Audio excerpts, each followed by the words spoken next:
So I've been getting a lot of questions about what gear I use to make my films. So in this video today, I'm going to go through all the gear that I do use to make my films. If you don't know, my name is Jermaine Grant. I'm a filmmaker, video editor. If you want to learn more about filmmaking or video editing in general, don't forget to click the subscribe button and click the notification bell so you will know when I make more videos. Before we get into this, you don't need all this equipment or gear. I just use it because it makes my life easier. As a one-man band filmmaker, when I'm on set, there's so many things going on. There's so many things that I need to focus on. This equipment just makes my life easier so I don't have to think about it. I've linked most of the items below that I actually recommend. They are affiliate links. They do help out the channel. With that being said, let's get right into the video. So this is the Rode Link Filmmaker kit I use to record dialogue on the actors. Comes with a good lav mic. The signal is strong, it captures good audio. It needs two AA batteries to power the transmitter and receiver. It is a tiny bit big, connecting it to the hot shoe on my camera, but very durable, so I'm willing to deal with the size. I'm sure there are better options out there, but at the time, this was the most affordable. Here I have the Rode Mic Go. It's very small, it's very light, it's very compact. I use it a lot on interviews. The audio coming out of it is good enough. The range isn't so good, but because it's so small and compact, it's a decent trade-off. If I had to pick out of the Rode Mic Go and the Rode Link, because of form factor, I go with the Rode Mic Go. But the Rode Link Filmmaker kit has much better range and it's more durable, so I use that on more professional shoots or short films. The Zoom H5 is one of the MVPs of my kit. I've used it on every single one of my films. Has great amps and can record great audio. I use the mic on this to record Foley and ambience. Moving on to the Rode NTG4 Plus, good affordable shotgun mic. I use it outdoors and sometimes indoors to record audio. The battery lasts for weeks, it's crazy. But what I do is I attach it to the H5 via the XLR cable and record straight to the H5. No problems with catching audio, it's sturdy and robust. And in windy locations I have this Rode Blimp. No chance of recording decent audio outdoors without something like this. Unless you're doing ADR, which I don't really like doing. I put the mic inside and put on the furry dead wombat or dead cat. If I'm lucky and grateful enough to have someone that is willing to record audio, like I did in my previous film, I give them this setup and we're ready to go. I also have the Rode video mic. I use it to record scratch audio. I think there's a newer version out which I think is a lot better.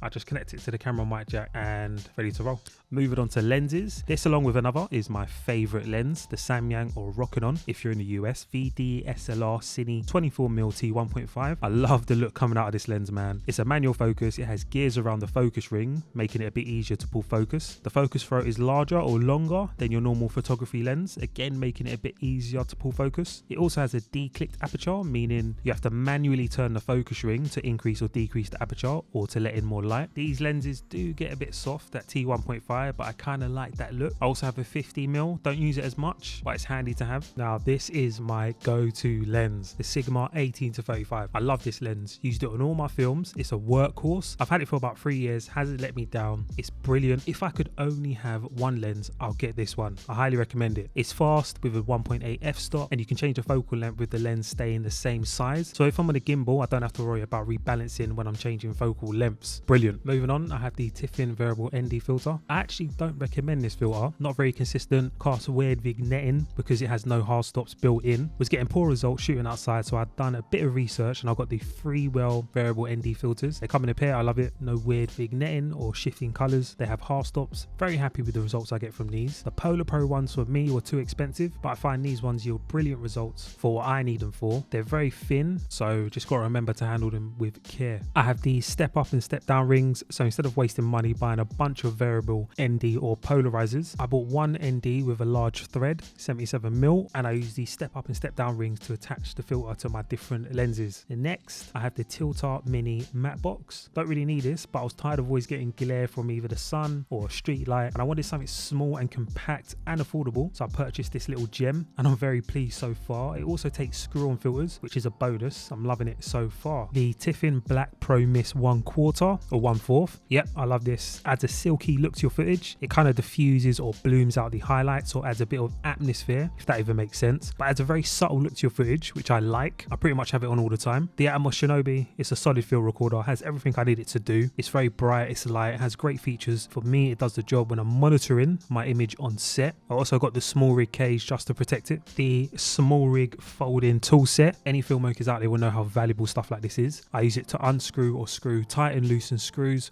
on cameras, lights, camera cages, stands, everything. Very handy. Beats using pennies and big screwdrivers. Definitely recommend this. And this Anker power bank, lifesaver for me to charge phones, lights, or any device that requires USB power. I never leave with this bad boy. Always make sure it's packed in my bag because you just never know when something dies or it needs charging. I got this hot shoe from Andy Cine, or EVF monitor hot shoe. I just connect it to my monitor, and yeah, you can twist, turn with ease. I use it all the time. I'm sure there's something better out there for holding monitors, but at the moment I haven't found it yet. So for now, this will just have to do. I'm moving on to the Tiltar Nucleus Nano wireless follow focus. It's great when it's working, but there's a couple of things I don't really like. First, the motor needs to be connected to a power source via USB in order to work, and the focus wheel needs special batteries to work also, and the batteries don't really last that long, my opinion. But it's wireless, it helps me pull focus. The focus wheel is very accurate and you can set A and B points, but if I had to choose between this and a manual follow focus, I'd pick a good solid manual follow focus. My pouch, I put all my important little items in it: gaffer tape, lenses, batteries, that kind of stuff. Saves me a lot of time having to go in my bag to get stuff out. Moving on to lights, I have the Aperture MC. Great little light, changes colors, very bright, can be used in so many ways. Comes with a diffuser. I use it with this all the time. I also have the Aperture Amaran, very cheap but powerful light. Used it a lot on my last film. I purchased this Godox SL60W, very affordable, and the Aperture Mini Light Dome. Use this lighting setup on the film that I'm making right now. I'm very pleased with the results. Getting a nice diffuse source of light is easy with this setup. I have this light stand from Manfrotto. There are cheaper ones available, but I like how compact this one is. Just makes it easier to travel with.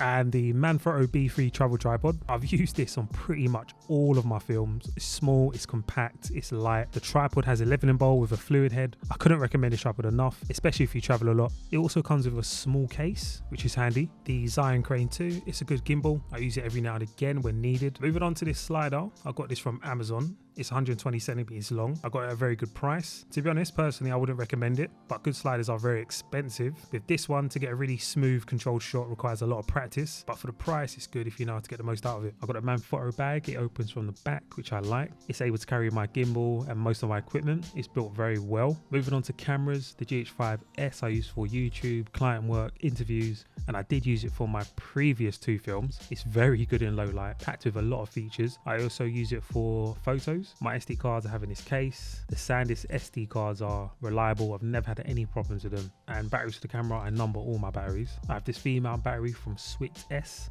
I have 2 of these to power my GH5S or my Blackmagic camera. Moving on to the Blackmagic Pocket 4K. For the price, the image you get out of this is pretty amazing. I love it. It shoots RAW, which I don't think I'll go back to shooting any other codec when it comes to making my films. I use the Canvate V-Lock mounting plate, which allows me to connect my V-mount battery like so. I have the tilted cage with the 2 rods at the bottom, and the Samsung T5 500GB. I shot all day and didn't run out of memory, and I shoot in 5:1 RAW ratio. You have to power this camera with a V-mount because the LPE6 batteries don't last long at all. With this setup, I get about 2 hours recording time before I need to change. How's it going? If you want me to do a detailed review of any of the equipment that you've seen in the video, just comment below and let me know, and I'll do my best to get a detailed review out. Don't forget to like and subscribe if you want to follow me on my journey making a feature film. Take care, and I'll see you next time.